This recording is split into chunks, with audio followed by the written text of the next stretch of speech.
morning.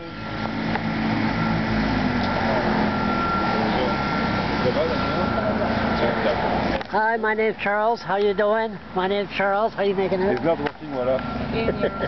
We don't know him. Where do we do on the other side? If you want, Isabelle, to stand on the other side.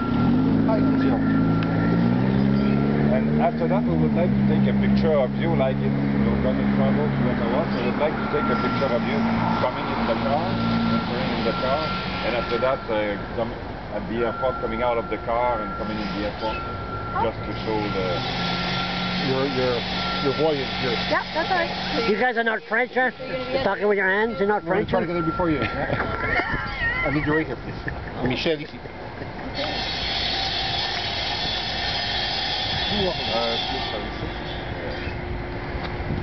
So you look at me and not at Joe? I look at you in the camera. I don't even I had to do that yesterday. I wish there was a picture there. So you did that with Andy yesterday? Yeah, with Andy yesterday. I asked him if he would just been down in front of the camera so I could look at him. But you saw it so far. C'est bon, c'est Michel? 1, 2, 3, test 1, 2, 3. Bonsoir, ici Michel. C'est bon? C'est bon, ça roule. Okay, so can you explain to us what are you going to do in Ottawa? What is your journey today?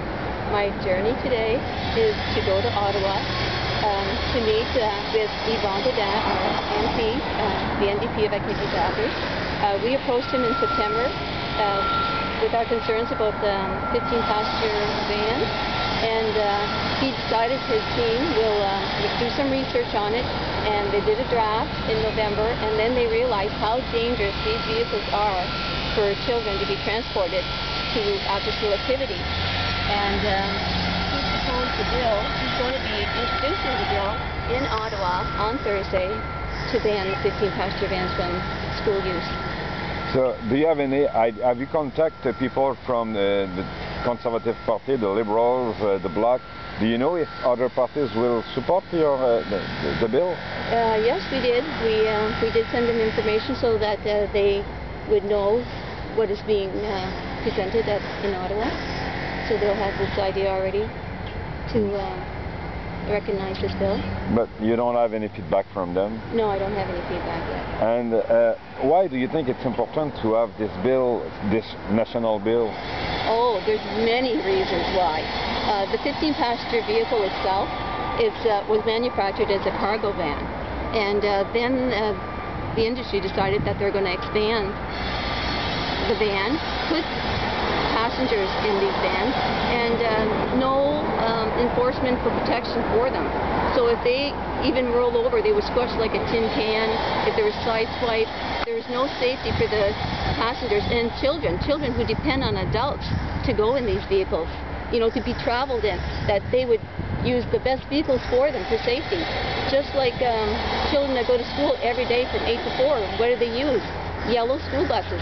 So I know in the early 1990s there was a committee made with the CSA and with the NHTSA, the United States, to form a vehicle that children can use to go to after-school activities. And in 2006, the CSA recommended to all province and districts that they had a choice to use a multifunctional activity vehicle with a 15-passenger van. And some schools decided that 15-passenger vans was convenient for them. It suited their needs, not the needs of the children. And the children don't have any rights.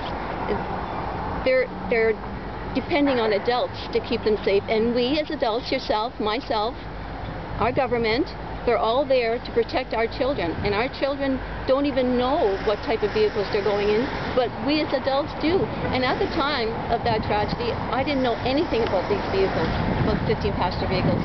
And now I'm more educated about it because I've been searching on these type of vehicles and what's the difference and what they have, what they don't have. And they have nothing. Nothing. It's not a safe alternative for the children to travel with. It's an unsafe alternative for the children to travel with. And the multifunctional activity vehicles are there for them to use to protect the children. They have all the safety features as a yellow school bus.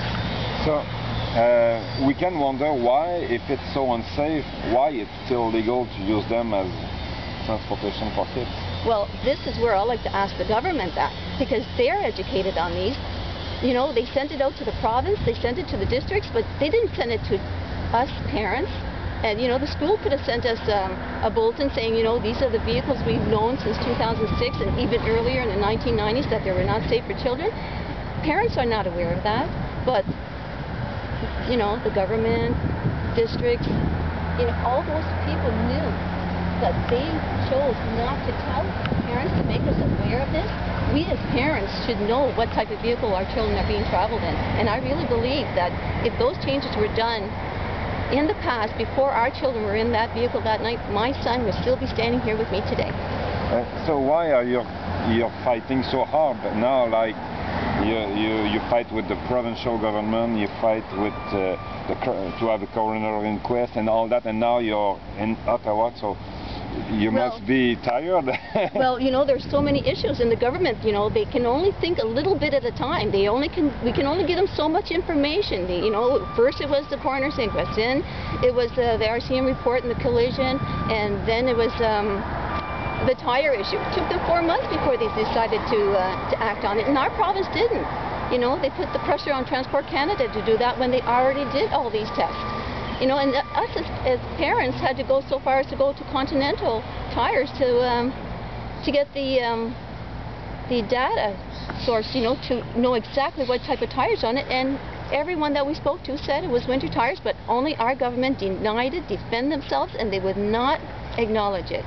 So that was another fight, because I really didn't expect the tire issue, because when they said that winter tires are recommended on the vehicles, I thought they were recommended for that vehicle. And when we went there and saw all season on the front and winter on the back, you cannot have combination tires. So that kind of set us back, because we were going forward with something else, like school bus drivers. And we already seen Yvonne go down in September to pass the bill, so we didn't know how long that was going to take. And today, this week, is our opportunity to do that now.